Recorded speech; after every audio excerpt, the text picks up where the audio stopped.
পরপর 3টা বিশ্বকাপ জার্মানির খারাপ যাওয়ার পরে ইউর্গেন ক্লপকে যখন জার্মানির জাতীয় দলের দায়িত্ব দেওয়া হলো, তখন আমাদের অধিকাংশ জার্মান ফ্যানদেরই কষ্টটা কমে গেছে। মানে আমরা যে বিশ্বকাপ থেকে বাদ হয়ে গেছি, এই কষ্টটা মানে খুব বেশি স্থায়ী হয় নাই। কারণ কি, ক্লপকে আমাদের জাতীয় দলে দায়িত্ব দেওয়া হয়েছে। দেখেন, ক্লপকে জাতীয় দলে দায়িত্ব দেওয়া হচ্ছে, আনচেলত্তি ব্রাজিলের দলে আছে, পেপ গার্ডিওলাকে হচ্ছে ইটালি দল চাইতেছে, সম্ভবত নিয়ে ছাড়বে, জিনেদিন জিদান আবার ফ্রান্সের দায়িত্ব নিচ্ছে। তো ক্লাবগুলো এত দামি দামি কোচ মানে ছেড়ে দিয়ে সব ন্যাশনালে পাঠিয়ে দিচ্ছে, তাহলে কি ন্যাশনালগুলো কি আবার মানে সেই আগের রূপে ফিরতে শুরু করতেছে কিনা, এই ব্যাপারটা কিন্তু খুব লক্ষণীয়। আপনি চিন্তা করেন, জার্মানি ভার্সেস মনে করেন যে ইটালি খেলা হচ্ছে, এদিকে ক্লপ, ওদিকে Pep Guardiola. Brazil versus France খেলা হচ্ছে, Zinedine Zidane versus Carlo Ancelotti. সব মাস্টার মাইন্ডগুলোর ট্যাকেল দেখতেছেন, মানে একটা একটা কিন্তু উন্মাদনা তৈরি করতেছে। আপনাদের কি মনে হয় সেটা করতেছে না? রাইট, করতেছে। এখন এই জার্মানির ক্রপকে নিয়ে আসাতে কতটুকু উপকার হবে এইটা নিয়ে একটা মোটামুটি একটা ভিডিও করছে, আমি আমার চ্যানেলে আছে, আপনারা যারা দেখেননি দেখে নিতে পারেন। আমি আজকে ওই পথে হাঁটবো না, তবে আমি একটা জিনিস বলতে চাই, যেহেতু লিখিত কোনো চুক্তি এখন পর্যন্ত স্বাক্ষরিত হয় নাই, সেই জন্য আমি এই ব্যাপারে একদম পিওর ভার্ডিক্ট বা পিওর অপিনিয়নগুলো এখনো দিতে চাচ্ছি না। কারণ সবসময় একটা জিনিস মনে রাখবেন, লিখিত ব্যাপারটা একটু আলাদা। লিখিত হয়ে যাওয়ার পরে অনেক কিছু বলা যায়, অনেক কিছু ভাবা যায়, অনেক কিছু করা সহজ হয়, কারণ ওই জিনিসগুলো বের করা যায়। কিন্তু এটা অলিখিত চুক্তি, মৌখিকভাবে রাজি হয়েছে, তারা মিটিং করছে এবং তারা সম্মত হয়েছে, সেই জায়গা থেকে আমরা কিছু ধারণামূলক কথা বলতে পারি। জার্মান যারা ফ্যান আছেন আমার চ্যানেলে, তাদের সবাইকে শুধু এটুকু বলবো, দেখেন, আশা নিয়েই মানুষ বাঁচে, আশা নিয়েই থাকতে হয়, আশা নিয়েই আমরা থাকবো, সমস্যা নেই। কিন্তু সামনে 2028-এর ইউরো আছে, 30-এর বিশ্বকাপ আছে, এবং ক্লবকে দায়িত্ব দেওয়া হচ্ছে 30 পর্যন্তই। সো তিনি কি করতে পারবেন সেই ব্যাপারগুলো নিয়ে যদি একটু আমি আরও একবার হালকা একটু আলাপ করার চেষ্টা করি। প্রথমে আমি যে আলাপটা করতে চাই সেটা হচ্ছে যে, ক্লব কিন্তু মানে রেডিমেড প্রোডাক্ট পছন্দ করেন না। তিনি তরুণ খেলোয়াড়কে পছন্দ করেন, যারা কিনা সত্যি সত্যি তাকে সার্ভিস দিতে পারবে এবং তিনি তাদেরকে মনের মতো করে গড়ে তোলেন। এবং ওই উদাহরণ অনেক আছে, মোহাম্মদ সালাহ, হ্যাঁ, তারপরে হচ্ছে আপনার ট্রেন্ট আলেকজান্ডার আর্নল্ড, তারপরে ফিরমিনো, অনেকেই আছে। তো সবাইকে তিনি গড়ে নেন। তার কোচিং ক্যারিয়ারে মাইনজের সবচেয়ে বড় সফলতা ছিল যে তিনি মাইনজকে বুন্দেসলিগাতে শিফট করেছিলেন, ধুঁকতে থাকা একটা দলকে। তার মানে তিনি কমা দল নিয়েও ফাইট করতে জানেন এবং সেটা গড়তে জানেন।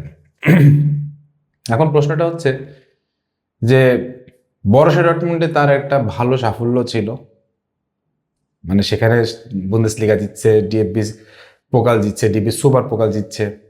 তারপরে হচ্ছে লিভারপুলে তার দুর্দান্ত সাফল্য ছিল, সেখানে সে একদম নিজেকে পরিচয় করাইছে, আমি মাস্টার মাইন্ড একটা কোচ, সব ঠিক আছে। কিন্তু জার্মান জাতীয় দলে এসে তিনি আসলে কতটুকু বদলাতে পারবেন? দেখেন, জাতীয় দলে যদি এই সেট থাকে, আমি মনে করি না যে খুব বেশি বদলানোর সুযোগ থাকবে। এই সেট অনেকগুলো খেলোয়াড়কে আমি মনে করি স্কোয়াড থেকে বের করে দেওয়ার সময় এবং সুযোগ আসছে, এবং ক্লাব সেটা করবেন। ক্লাব কখনোই আমার মনে হয় না যে খুব বেশি অভিজ্ঞদের উপরে খুব বেশি ভরসা রাখবেন, এটা ক্লাব রাখবেন না। তিনি নতুন বের করবেন, হান্ট করবেন, অনূর্ধ্ব 18, 19, 20, 21 থেকে হান্ট করবেন এবং সেগুলোকেই তিনি প্রমোট করবেন। দেখেন, আমি 2জন খেলোয়াড়ের কথা বলি, সেটা হচ্ছে যে টিম বিশপ। এই খেলোয়াড়টার টনি ক্রুস হওয়ার কিন্তু একটা যোগ্যতা আছে, স্টিলারের একটা যোগ্যতা আছে, তাই না, লেনার্ড কার্লের একটা যোগ্যতা আছে। এই 3জনকে তিনি কিন্তু দেখবেন টিমে নিয়ে আসবে। এবং সবচেয়ে বড় ব্যাপার হচ্ছে, তিনি একটা পজিশনের জন্য 2জন মানে মানে রাখেন, 2জন সাবস্টিটিউট রাখেন, যেন নিষেধাজ্ঞা বা কোনো কিছুতে পড়লে যেন সেম টাইপের রেজাল্ট পাওয়া যায়। আপনি লেনার্ড কার্লের বিপরীতে যাকে নামাচ্ছেন, লেনার্ড কার্লের অর্ধেকও না, সেরকম হবে না। সো ওই জায়গায় তিনি সেম জিনিসটা রাখবেন, Leonard Carl, Stiller, Tim Bishop, ঠিক এই টাইপের খেলোয়াড়কেই তিনি রাখবেন, দলে রাখবেন। মানে একে দিয়ে আমার এই মুহূর্তে কাজ হচ্ছে না, তাহলে আমি একে শিফট করাই, বা উনি দল বুঝে সেগুলো করতে পারবেন। সো এই জিনিসগুলো কিন্তু খুব লক্ষণীয় হবে আমার কাছে মনে হয়। তারপরে হচ্ছে যে উইং, মানে আমি কি বলবো, ক্লপের সবচেয়ে বড় অস্ত্রই ছিল হচ্ছে উইং, ফার্স্ট ট্রানজিশন এবং বল হারানোর পরে 2 সেকেন্ডের মধ্যে সেটা পুনরুদ্ধার এবং দ্রুত কাউন্টার অ্যাটাক। এটা হচ্ছে তার মূল মন্ত্র। এবং তিনি উইংয়ে যেভাবে উইংকে ব্যবহার করছেন, জার্মানির উইঙ্গাররা রিসেন্টলি কেউ উইঙ্গার দেখতে পাচ্ছেন? ফ্লোরিয়ান ভিজ, জামাল মুসিয়ালা একটা উইংয়ে খেলতে পারছে? ফ্লোরিয়ান ভিজ কিছুটা খেলছে, কিন্তু উইং দিয়ে সে কিছু করতে পারে নাই। বারবার কাটব্যাক করে করে ভিতরে ঢুকে আসতেছিল, কারণ কোচের স্ট্র্যাটেজি ছিল এরকম। সো ফ্লোরিয়ান ভিজের পুরো ব্যবহারটা এখনো হয় নাই। তারপর আপনি বলেন জামাল মুসিয়ালার ব্যবহারটা এখন হচ্ছে না। জামাল মুসিয়ালাকেও সেই ব্যবহারটা করার জন্য ক্লপের হয়তো নিজস্ব কোন পরিকল্পনা থাকতে পারে। সো দ্রুত ট্রানজিশন। এখন প্রশ্নটা হচ্ছে যে ক্লপ কোন ধরনের খেলা খেলাবেন? তিনি তো বেসিক্যালি পরিচিত হচ্ছে গ্যাগেন প্রেসিং এর জন্য। তিনি গ্যাগেন প্রেসিং করবেন, নাকি টিকি টাকা করবেন, নাকি হাই ইন্টেন্সিটি ফুটবল খেলাবেন?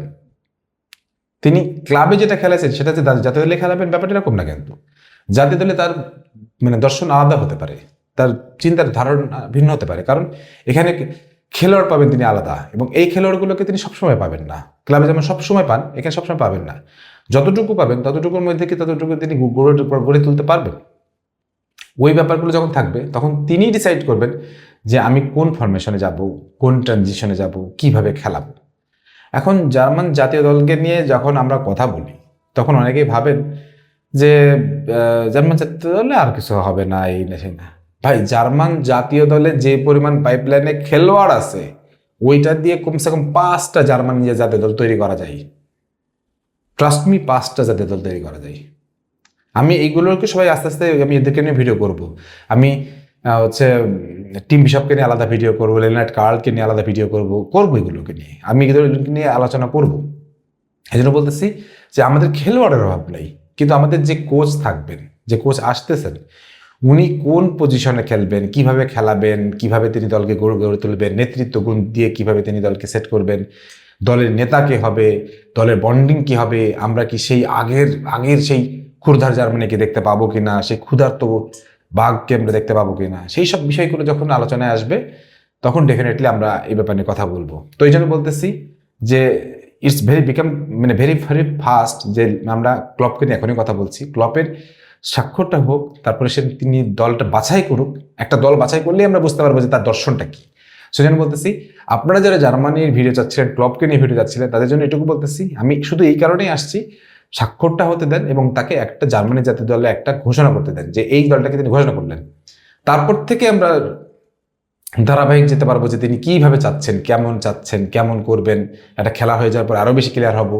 সেজন্য বলতেছি, আপনারা যারা জার্মান ফ্যান আছেন, ক্লপের অনেক কিছুই আমরা বললাম, এর আগের ভিডিওতে আরো বেশি বলছি, একটু ধৈর্য ধরেন, স্বাক্ষরটা হতে দেন এবং তাকে একটা জাতীয় দলের একটা মানে স্কোয়াড ঘোষণা করতে দেন। সামনে খেলাও আছে উইন্ডোগুলোতে।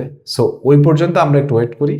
দেন ক্লপকে নিয়ে আমরা রীতিমতো কাটাছেড়া করব যে ক্লপ কিভাবে খেলাবেন, কেমনে খেলাবেন, কেন একে নিলেন, কেন ওকে নিলেন না, সেই ব্যাপারগুলো নিয়ে আমরা বিস্তারিত আলোচনা করতে পারবো। তবে সুখের সংবাদ হচ্ছে এটাই, জার্মান জাতীয় দলে ক্লপের আসার ইচ্ছা ছিল এবং আমরা সেটা পেয়েছি, এবং জার্মান জাতীয় দল পুরনো রূপে ফিরবে।